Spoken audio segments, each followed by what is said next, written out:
দেখেন ভাই, স্ত্রীকে কোনোদিন খারাপ ভাসবেন না।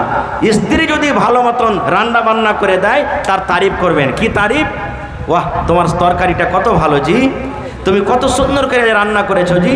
এই মতো তারিফ করতে গেলে স্ত্রী কিন্তু খুশ হয়ে যাবে, আপনার খিদমত করবে বেশি করে। এবার একটা মোটা হইসা লোক ছিল মজলিসে, ও কিন্তু স্ত্রীকে জীবনে ভালোবাসত না। এবার জালসা টালসা শুনে ভাই বাড়ি গেছে। বাড়ি যাওয়ার পর তখন ওকে ওর স্ত্রী খাইতে দিয়েছে, খাইতে বসেছে। ওর কথাটা কিন্তু মনে চলে এসেছে, আরে মৌলানা তো জালসাতে বলেছেন আজকে যে স্ত্রী যদি খাবার দেয় তো ওর তারিফ করতে হবে, ওর প্রশংসা করতে হবে। তখন খেয়েছে আর বলছে, তোর হাতের এই তরকারিটা কত ভালো হয়েছে রে, এরকম মাছ মনে হয় তুই জীবনে কোনোদিন রান্না করিসনি, কত সুন্দর করে তুই রান্না বান্না করেছিস। যেমন কথাটা বলা ভাই, বেলন বুঝেন, বেলন যে রুটি পাকায় বেলন, চাক্কিতে বেলন। হাইসাল ঘরে একটা বেলন ছিল, বেলনটা নিয়েছে কেন ওর স্বামীর মাথাতে এক বেলন দিয়ে বলছে, লিসি লাগা মরা, আমি এতদিন সারা জীবন রান্না বান্না করে খাওয়াইনো, কোনোদিন তুই আমার নাম করিসনি, আর আজ পড়োশির বাড়ি থেকে তরকারি চেহাইনে দিয়েছিস, তুই ওর নাম করছিস। হ্যাঁ তো ভাই, এরকম তারিফ প্রশংসা করতে গেলে তো হ্যাঁ এই বেলনই খেতে হবে ভাই। ভাইরা আমার, তাহলে একটা হাদিস আপনাদের সামনে দিয়ে দিলাম, আর একটা হাদিস আপনাদের সামনে রাখি। আল্লাহ নবীর বেটে নবীজির 4 জন মেয়ে ছিলেন। 4 জনের মধ্যে সব থেকে ছোট মেয়ের নাম ফাতেমা রাদিয়াল্লাহু তাআলা আনহা। নবীর ছোট বেটির নাম কি? নবীর ছোট বেটির নাম কি? ফাতেমা রাদিয়াল্লাহু তাআলা আনহা। এটা হলো কে? হযরত আলী রাদিয়াল্লাহু তাআলা আনহুর স্ত্রী। আর একদিক থেকে আলী হলেন কে? নবীজির কাকাতো ভাই। শর্টে 2 মিনিটে এবার আব্বার কাছে এসেছেন দেখার করার জন্য, কিছু চাইবো বলে। যেমন আপনার বেটিরা আপনার কাছে চাহে, আপনি একটা মোবাইল দেন, আব্বাজি একটা ছাগল দেন, আব্বাজি একটা মুরগি দেন, আব্বাজি একটা গরু দেন, আব্বাজি এই দেন ওই দেন, মিটকেস দেন, গদরেজ দেন, চাহে কি চাহে না? তা আল্লাহ নবীর ছোট বেটি ফাতেমা রাদিয়াল্লাহু তাআলা আনহা আব্বার কাছে চাইতে এসেছেন। এবার যেই সময়তে গেলেন বাপের বাড়িতে, ওই সময়তে কিন্তু নবীজি বাড়িতে নেই, দিনের কাজে গেছেন, কোনো কামে কাজে গেছেন। আর মা ফাতেমা রাদিয়াল্লাহু তাআলা আনহার যেটা নিজের মা খাদিজা দুনিয়াতে বেঁচে নেই, দুনিয়া থেকে চলে গেছেন। বাড়িতে কে আছেন? আল্লাহ নবীর আরও একজন স্ত্রী মা আয়েশা রাদিয়াল্লাহু তাআলা আনহা, এটা হলো ফাতেমার সতার মা, বাড়িতে আছেন। ফাতেমা এলেন, আসার পর বলছে সতার মাকে, মা আয়েশাকে, কি মা আব্বা বাড়িতে নেই? বলছে না রে বেটি, তোমার আব্বা বাড়িতে নেই। কোথায়? দিনের কাজে গেছেন বা কোনো কাম কাজে গেছেন, আসবাস বহে আছে। কি কথা বল, তোমার আব্বা আসবে তখন আমি বলে দেবো। তো মা ফাতেমা বলছেন না, আব্বা আসবে তখনই বলবো। এই আমার মায়েরা খালারা শোনেন, স্বামীর প্রতি মোহাব্বত ভালোবাসা কি জিনিস দেখেন। এবার মা ফাতেমা দেখলেন যে আব্বা বাড়িতে নেই, আর রুকলেন না যে ঠিক আছে মা 1 ঘন্টা দাঁড়াই, 2 ঘন্টা দাঁড়াই, আরাম করি, আব্বা আসবে তখন দেখা করে যাব না। তখনই নিজের স্বামীর বাড়ি চলে গেলেন। না, থাকবো না আব্বার বাড়িতে, আব্বার অপেক্ষা করবো না, আমি নিজের স্বামীর বাড়িতে চলে যাব। কে জানি আমার স্বামীর পানির দরকার হবে, খাবারের দরকার হবে, কি আমার দরকার হবে, কখন কোন জিনিসের দরকার হয়ে যাবে, আমার স্বামী আমাকে খুঁজবে, আমি সামনে না থাকলে আমার উপরে রাগ করবে, তখনই চলে গেলেন। আহা হা হা।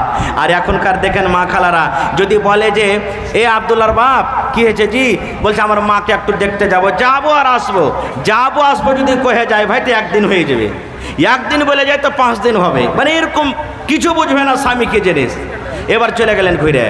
নবী আমার সন্ধ্যাবেলাতে বাড়ি এলেন। যখনই নবী আমার বাড়ি এলেন, মা আয়েশা রাদিয়াল্লাহু তাআলা আনহা এবার নবীকে বলছেন, ইয়া রাসূলুল্লাহ, আল্লাহর নবী গো, ফাতেমা আপনার সাথে দেখা করার জন্য এসেছিল। আপনার কলেজার টুকরা ফাতেমা, আপনার ভালোবাসা বেটি ফাতেমা আপনার সাথে দেখা করার জন্য এসেছিল গো নবীজি। নবী আমার বলছেন, বিবি রে, আমার ফাতেমা কে বলছিল রে বিবি, কি কারণে আমার কাছে এসেছিল? আমার মা, আমার কলেজার টুকরার সাথে আমার দেখা হয়নি, আমার কলেজার টুকরা কি বলেছেন? এই আমার ভাইয়েরা মায়েরা শোনেন, যখন কথাটা বলা মা আয়েশা বলছেন, ইয়া রাসূলুল্লাহ, আমাকে বলে যায়নি, কি দরকার এসেছিল ফাতেমা আমাকে কিচ্ছু জানেনি, আব্বাকে বলবো বলে চলে গেছেন। এবার নবী আমার বাড়িতে আর থাকলেন না, একবারে সাথে সাথে বেটির বাড়ি হাঁটা দিয়ে দিলেন। আহারে, আমার বেটি আমার সাথে দেখা করার জন্য এসেছিল, কিন্তু আমার মায়ের সাথে দেখা হলো না। এবার নবীজি তাড়াতাড়ি করে নিজের বেটির সাথে দেখা করার জন্য চলে গেলেন। এবার রাত কিন্তু হয়ে গেছে। এবার হযরত আলী এবং ফাতেমা তারা বিছানায় কিন্তু শুয়ে গেছে। এবারে নবীজি দুয়ারে ডাক দিচ্ছেন, ফাতেমা তোমরা কে বাড়িতে আছো? কারণ আল্লাহ বলেন, নবী বলেছেন, ওয়াপারের বাড়িতে যখন তুমি ঢুকবে তুমি পারমিশন নিয়ে নাও, ইজাজত নিয়ে নাও। তোমার বেটির বাড়ি হোক জামাইয়ের বাড়ি হোক, তাও তোমাকে অনুমতি নিয়ে যেতে হবে। নবীজি দুয়ারে দাঁড় হয়ে বলছেন, ফাতেমা তুমি কে বাড়িতে আছো? মা আলী বাবা তুমি কে বাড়িতে আছো? যেমনই আব্বার কথা শুনলেন, ফাতেমা বলছেন, আব্বা আমরা বাড়িতে আছি। দয়ার নবী বলছেন, আমার জামাই আলী কই? বলছে, আব্বা গো আপনার জামাই আলী বিছানে শুয়ে আছে। আমার নবী বলছেন, ফাতেমা রে তোমরা দুজন বিছানে শুয়ে থাকো, যেভাবে তোমরা দুজন বিছানে শুয়ে আছো এইভাবে থাকো, আমি নবী তোমাদের ঘরে আসছি। মা ফাতেমা বলেন, এবার আমার আব্বাকে আসার অনুমতি দিয়ে দিলাম। এক বিছানাতে আমি আর আলী শুয়ে আছি, এক সাইডে আমি শুয়ে আছি, এক সাইডে আমার স্বামী আলী শুয়ে আছেন। আমাদের দুজনের মধ্যখানে আমার দয়ার নবী আমাদের দুজনের মধ্যখানে এবার বসে গেলেন। বসে যাওয়ার পর শর্টে বলছি বন্ধুরে, এবার নবী বলছেন, ফাতেমা আমি নাকি শুনলাম রে মা তুমি আমার সাথে দেখা করার জন্য গিয়েছিলে। ফাতেমা তুমি কি দরকার আমার কাছে গিয়েছিলে রে মা? কি তোমার দরকার ছিল? কি জন্য তুমি আমার সাথে দেখা করার জন্য গিয়েছিলে রে মা? তুমি বলো তো। এই আমার মায়েরা ভাইরা শুনেন, যখন কথাটা বলা মা ফাতেমা রাদিয়াল্লাহু তাআলা আনহা এবার নিজের হাতখানা এরকম ভাবে আব্বাকে দেখাচ্ছেন, আব্বা গো এই যে আপনি আমার হাতের দেখে দেখেন গো আব্বা জান, এই যে আপনি আমার হাতখানা দেখেন। এবার দয়ার নবী যখন হাতখানা দেখলেন, ফাতেমার হাতে কিন্তু ফোঁসা পড়ে আছে। আপনারা জানেন কোদাল যদি মাঠে চালাইতে যান, কোদাল চালাইতে চালাইতে হাতে ফোঁসা আছে না আছে না? আপনি যদি বাঁশ কাটতে চলে যান, বাঁশ কাটতে কাটতে আপনার হাতে ফোঁসা আছে কিনা? এই মতো বলছে, আব্বা জান দেখেন আমার হাতখানা। দয়ার নবী দেখছেন হাতে কিন্তু ফোঁসা পড়ে আছে, কত ফোঁসা গলে গেছে, কত ফোঁসা হয়তো সাদা সাদা হয়ে আছে। এবার নবী বলছেন, ফাতেমা কি ব্যাপারটা রে আম্মা, তোমার হাতে গলার দাগ কেন? তোমার হাতে কেন এগুলা ফোঁসা? কি কারণে তোমার হাতে ফোঁসা এসেছে রে মা? এবার ফাতেমা বলছেন, আব্বা গো আপনার জামাইয়ের বাড়িতে আমি এসেছি গো আব্বা। আমি জাতা পিছে পিছে ইন্দারা থেকে পানি তুলে তুলে জাতা পিছে পিছে আমার স্বামীর বাড়িতে কাম কাজ করে করে আমার হাতে ফোঁসা করে গেছে। তাই আপনার কাছে আমি গিয়েছিলাম। আমি শুনলাম আপনি লড়াই করে যুদ্ধ করে অনেক দাস দাসী পেয়েছেন। যদি একটা দাসী আমাকে যদি দিতেন, আমার বাড়িতে কাম করতো, আমার মদত করতো, আমি আরাম পাইতাম। আর এর জন্য আপনার কাছে আমি একটা দাস কিংবা দাসী নেওয়ার জন্য গিয়েছিলাম। ভাই আমার, দাস দাসী আনার জন্য আমি গিয়েছিলাম। এবার নবীজি তার বদলতে কি বলছেন তাকে জানেন? আমি ওদিকে যাব না খো, কারণ কথাটা লম্বা হয়ে যাবে। আমি পয়েন্ট আপনাকে শুধু এটা আমি দেখাতে চাই। কি পয়েন্ট দেখাতে চাই? ফাতেমাটা কে? কে ফাতেমাটা? এই আমার মায়েরা খেলারা শুনেন, ফাতেমাটা কে? আল্লাহ রাসূল বলেছেন মহিলারা জান্নাতে যাবে, যে নারীরা যে মহিলারা জান্নাতের ভিতরে যাবে, আমার দয়ার নবীর বেটি ফাতেমাও জান্নাতের ভিতরে যাবেন রে, ফাতেমাও জান্নাতে যাবেন। কিন্তু শুধু ফাতেমা জান্নাতে যাবেন না, নবী আমার বলেছেন যত মহিলারা জান্নাতের ভিতরে যাবেন, যত নারীরা জান্নাতের ভিতরে যাবেন, সমস্ত নারীদের সরদারনি হবেন আমার বেটি ফাতেমা। এ ভাই, যে মহিলা জান্নাতের ভিতরে যাবেন, যে মহিলা জান্নাতের ভিতরে সমস্ত মহিলাদের সরদারনি হবেন, এরকম মহিলা স্বামীর বাড়িতে কাম কাজ করে হাতে ফোঁসা ফেলে দিতেন। ফাতেমাটাকে নবীজি 10 জন মানুষের নাম নিয়েছেন জান্নাতে যাবে, যাকে আশরায়ে মুবাশশারা বলা হয়েছে। এই আলী, এই উমর তুমি জান্নাতে যাবে, আবু বকর তুমি জান্নাতে যাবে, উসমান তুমি জান্নাতে যাবে, সাদ তুমি জান্নাতে যাবে, সাইদ তুমি জান্নাতে যাবে। এই করে করে নবী বলেছেন আলী তুমি জান্নাতে যাবে রে। এ ভাই মুসলমান, দুনিয়াতে জান্নাতের সার্টিফিকেট পেয়েছেন, হযরত আলী জান্নাতের ভিতরে যাবেন, দুনিয়াতে খুশখবরি পেয়েছেন। এরকমই জান্নাতি লোকটার স্ত্রী হলেন কে? ফাতেমা রাদিয়াল্লাহু তাআলা আনহা, যে নিজের স্বামীর বাড়িতে কাম কাজ করে করে হাতে ফোঁসা ফেলে দিতেন। আহা ভাই আমার, আমি কথার দিকে যাব না, কিন্তু এই মতো শেখায় যদি আজকে আমাদের বেটিরা আমাদেরকে করেন, গার্জিয়ানকে করে, মাগে কোন মিনসার বাড়িতে বিয়ে দিলে গে মা, সব সময়তে কাম কাজ করতে করতে মা জান চলে গেল, আমরা কি করব? ঠিক আছে বেটি তুই কোনো রকম এ বেকার আয় তো বাড়ি, মায়ের কথা শুনে চলে গেল বাড়ি। বলছে এক কাজ কর, জামাইকে ফোন দে যে আমাকে আনতে এসো। 5 দিন বাদ ফোন দিয়েছে, আজই তুমি আনতে আসবে না? যেমনই আনতে এসেছে 2টা লোককে ফিট করে রেখেছে। এই মরার বেটাকে একটা খুঁটিতে ঘরের ভিতরে ধরে পান, ইয়ার বাড়িতে আমার বেটি চলতে পারবে না।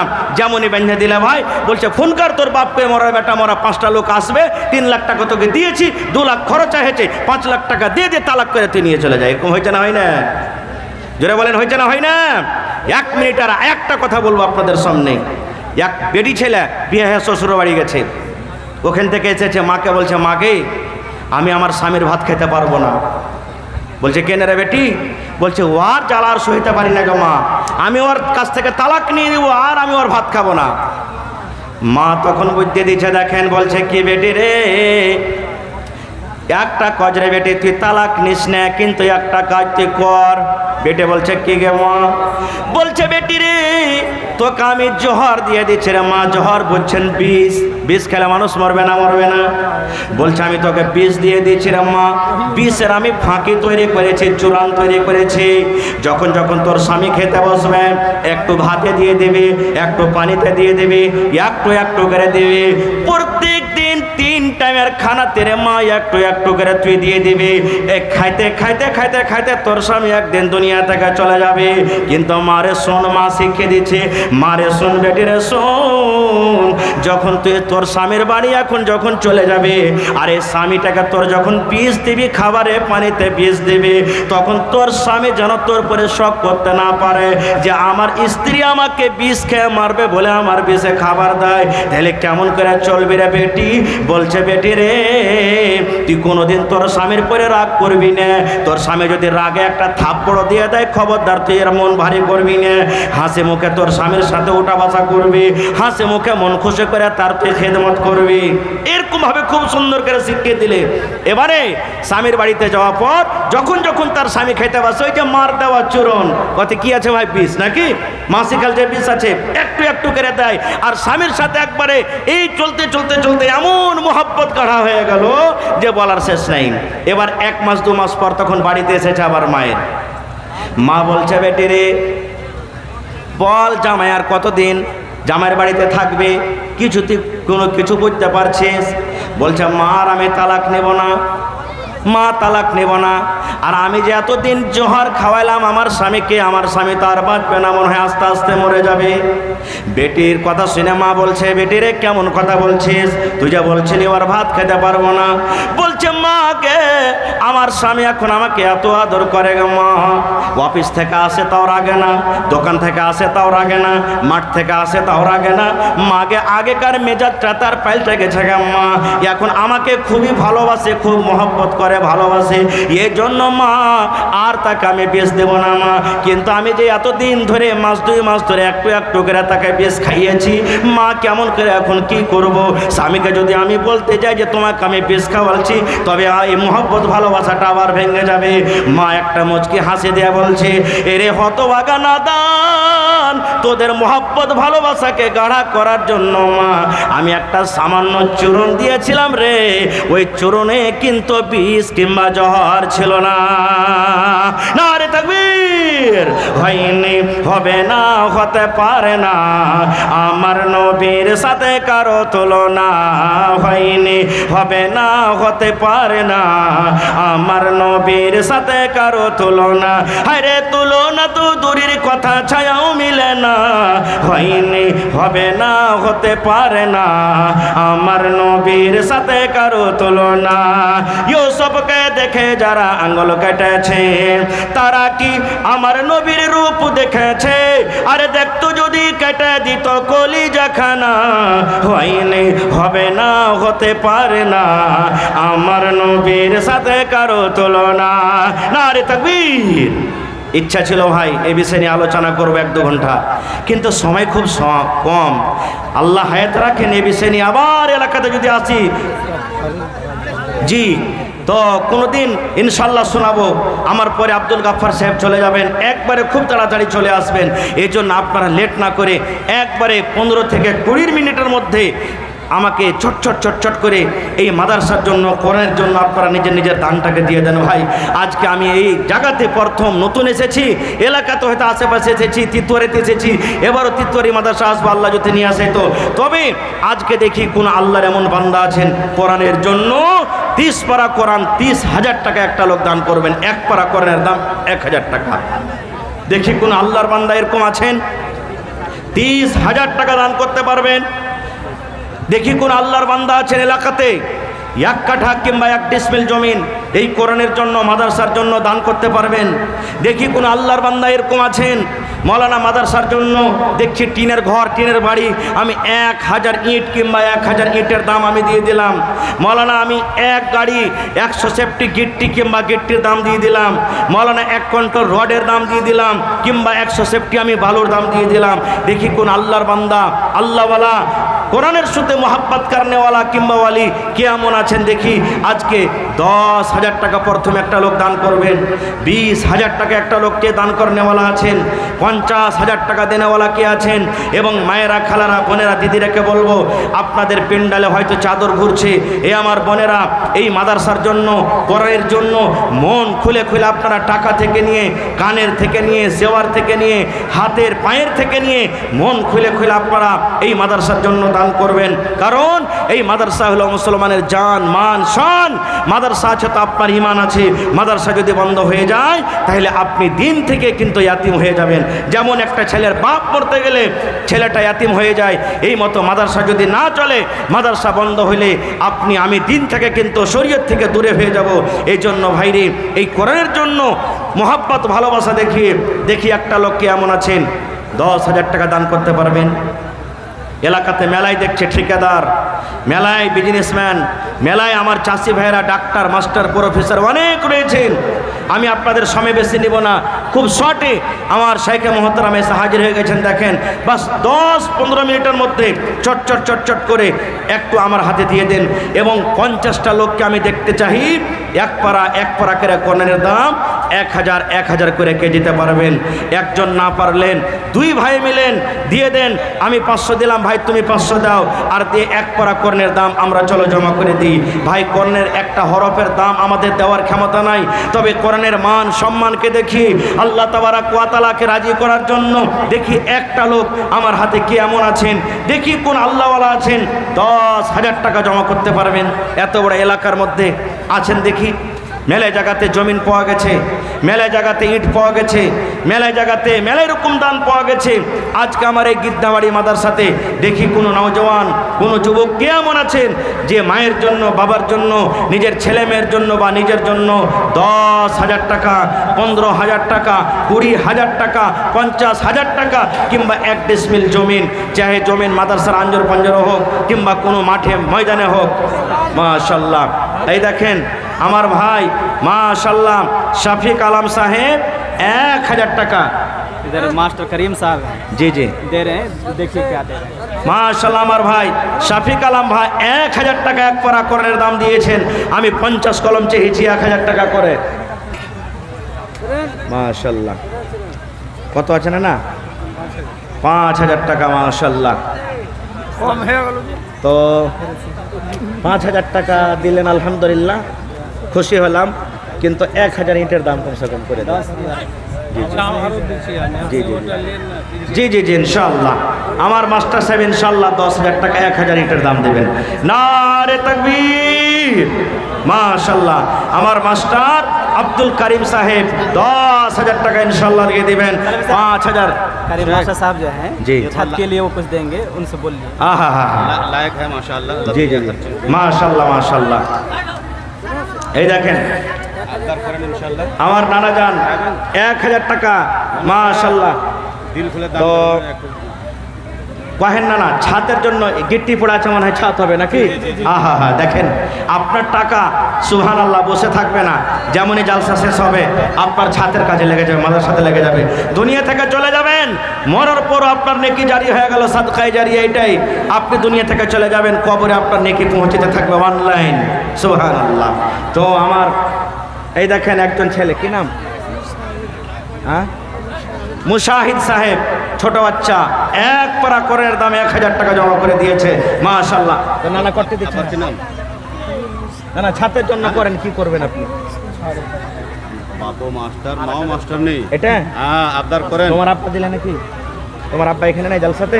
आज आपने खबीर बोला साहब। তোমার আব্বার নাম কি? मास्टर खबीर साहब। আমার ভাই মাস্টার আব্দুল খাবির সাহেব, নানা যদি আপনি জালসাতে থাকেন তো একটু স্টেজে এসে মেহরবানি করে দেখা করেন। মাস্টার আব্দুল খাবির সাহেব মাশাআল্লাহ। আর 200 টাকা দেন না যে ভাই, এক পারা করের দাম হয়ে যাবে ইনশাআল্লাহ। মাশাআল্লাহ। আমার ভাই কি নাম? এই দেখেন এক পারা করের দাম 1000 টাকা দিয়ে দিলেন, দেন না না। अब्दुल करीम साहब আহা जमीर अंसारी। माँ बाप एखनी আছে খবর আছে আপনার এই আচ্ছা, শেয়ার আহা কতদিন হলো মারা?